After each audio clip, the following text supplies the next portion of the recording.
everybody knows the rules of wealth, right? Wealth builds by saving and investing. It don't grow by spending on something that loses value. If you buy a new Benz for $60,000, when you drive it off the lot, it has decreased $10,000 just driving off the lot, right? So when you spend money on consumer goods, what do? They decrease in value.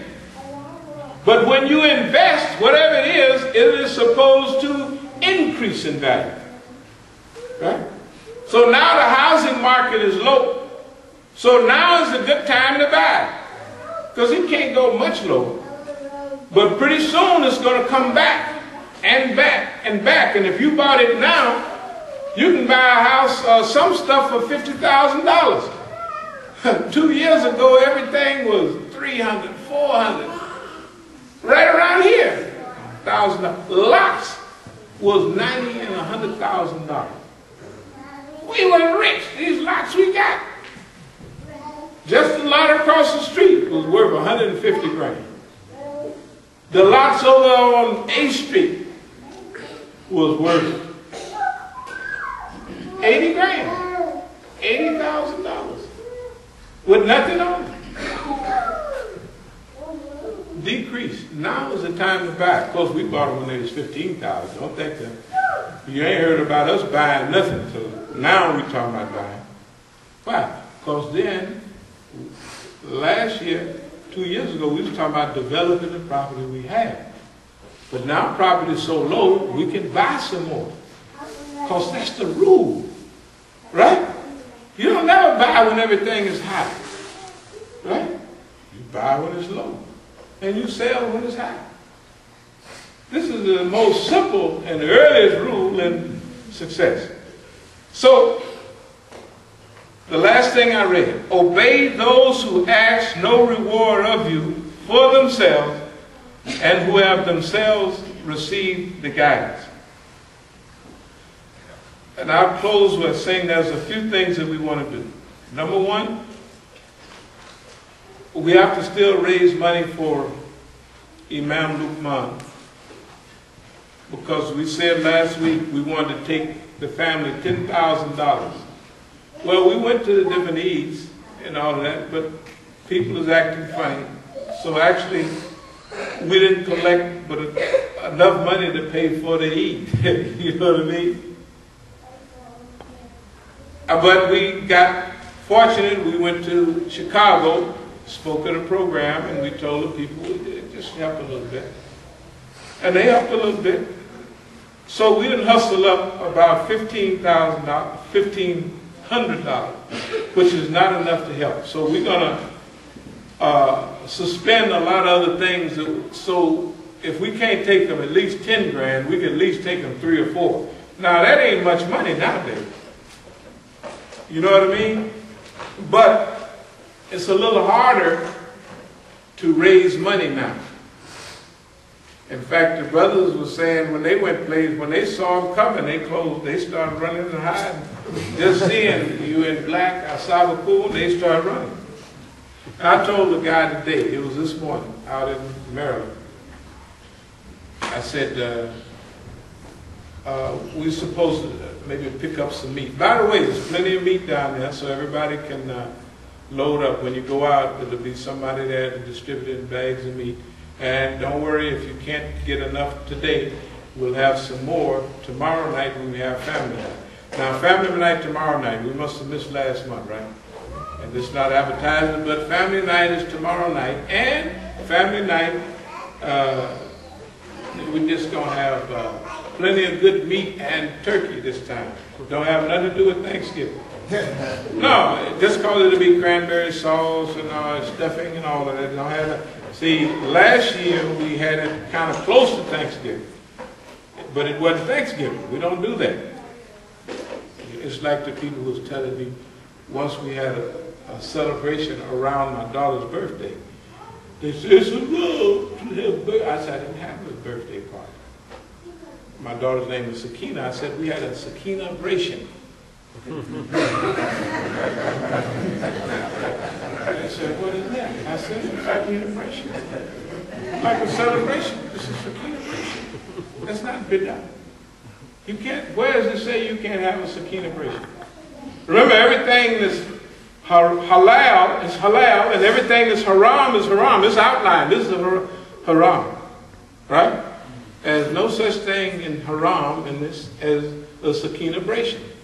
That means you just celebrate your daughters, whatever it is. It could be anything. There ain't no birthday party. Just because they have all them hats and eat ice cream and cake don't have nothing to do with it. So, anyway, you know, it's a long story. But Imam Jamil is still in prison. In March, by March 16th, he will have done 10 years. Now, that's a long time. You got to remember, he's been down 10 years, and something bad is going on because haven't nobody done nothing. Now, but we have to suspend raising money for Imam Jamil because we have to raise a little bit for Imam Luqman's family, who was martyred. So those are the things that we want to do. The last couple of things that we want to do coming up, we have to renovate our what used to be the masjid. Remember, we were saying we're going to have it as our institute around there, but we're not going to use that as an institute because the white man is getting real mad. Because everywhere I go, I brag about us being independent and having money in the bank. So that makes him seriously mad. So what he tried to do is cut off anything I access to money, specifically. It's been happening, but now that I brag about it, we don't have no real money, but we got more money than other Negroes.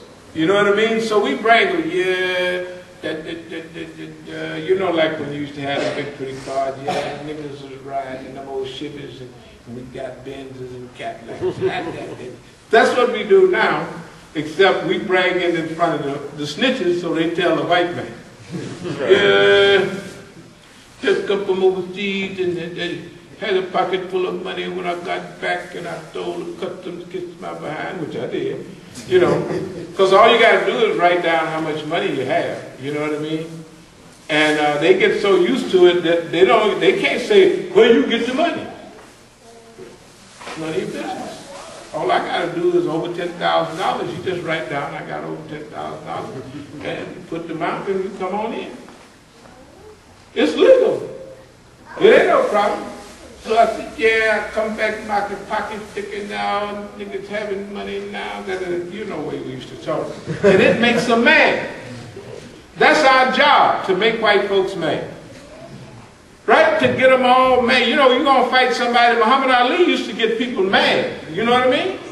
So they wouldn't be focused enough. They'd be mad instead of focused. Right?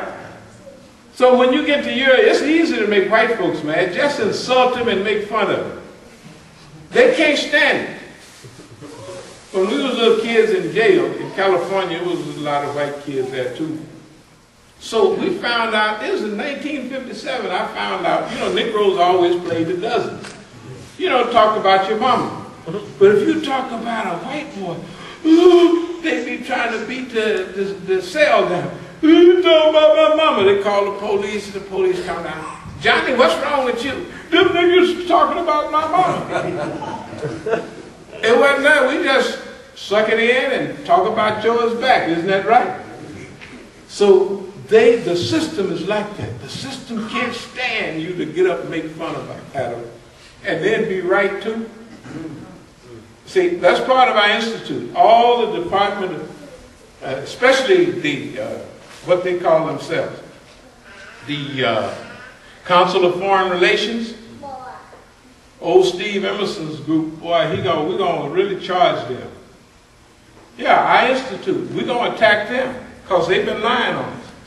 And the Department of Strategic Studies, or the Strategic Studies Institute, U.S. Army War College, they've been had it in for us. So we're going to make fun of all of them.